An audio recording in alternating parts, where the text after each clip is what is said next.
There are now like 100 different groups, I think, that are growing across the country. I mean, it's pretty stunning. And I want to talk about this piece from Andrew Ross Sorkin, and then we'll get to one more call. In the New York Times, this guy is, I don't want to say he's a mouthpiece for the financial industry, but let me let his writing speak for itself. The title of his piece is "On Wall Street, a Protest Matures." Has the protest matured?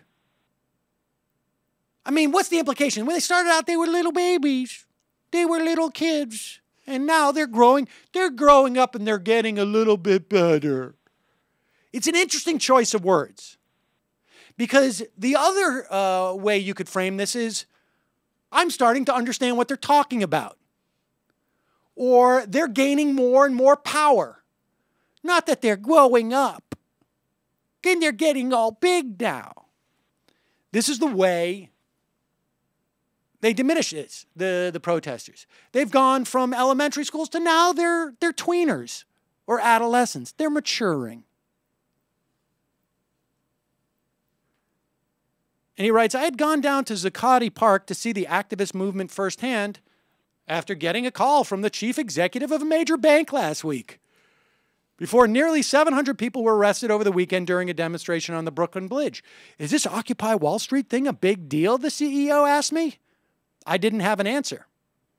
The CEO said, we're trying to figure out how much we should be worried about all of this. He continued, clearly concerned. Is this going to turn into a personal safety problem? Okay, there's a couple of things that we should note here in this exchange. One, Andrew Ross Sorkin doesn't cover anything unless a bank CEO says, hey, will you do me a favor and run down there and check it out for me? Oh, yeah, it hadn't even occurred to me to do that. But now that you think it's important, well, then I guess I should go down there. Hadn't occurred to me to go and check out this hundreds of people, these thousands of people who are protesting on my beat. Just hadn't occurred to me until I got the call from the CEO. And then I'm going to relate your paranoia about your personal safety as if that's not paranoid. That's not crazy. That's not immature. That's a perfectly normal response by one of you. Right? I mean, if I was writing this, I'd go, you're not going to believe this. But a bank president called me saying, I'm afraid for my life because there are people down there doing a drum circle. But that's not the way we do it. The response from the bank CEO,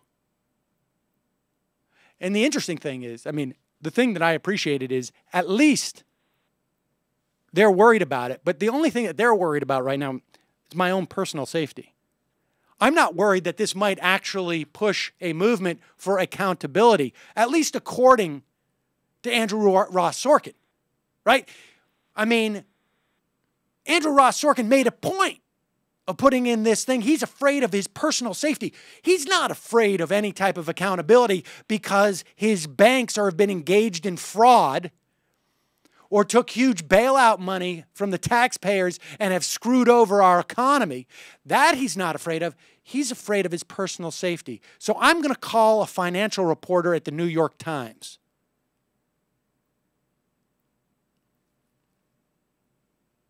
I don't even know if Andrew Ross Sorkin is aware of just how corrupt his own words make him seem.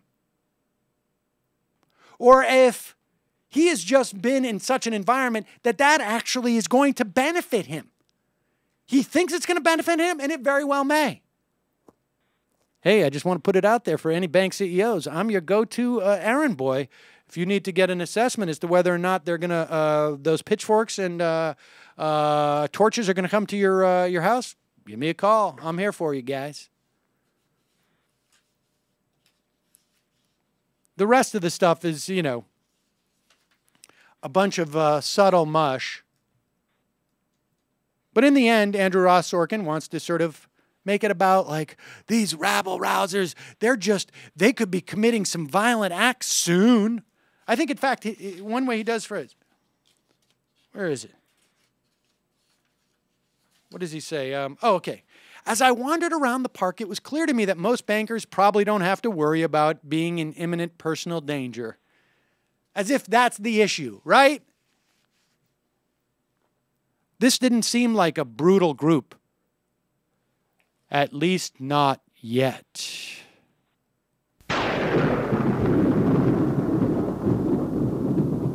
Well, I got news for you. If I'm a bank CEO, or if you're a bank CEO, I hope you're pooping your pants. I hope you are. Because what is far more likely than you being in personal imminent danger is that, or I should rather say, I don't know if it's more likely, it's definitely more likely, although it may be a pipe dream, but you really should be going to prison. So when you call Andrew Ross Sorkin the next time, you should ask him, like, what are the facilities like in these white-collar facilities?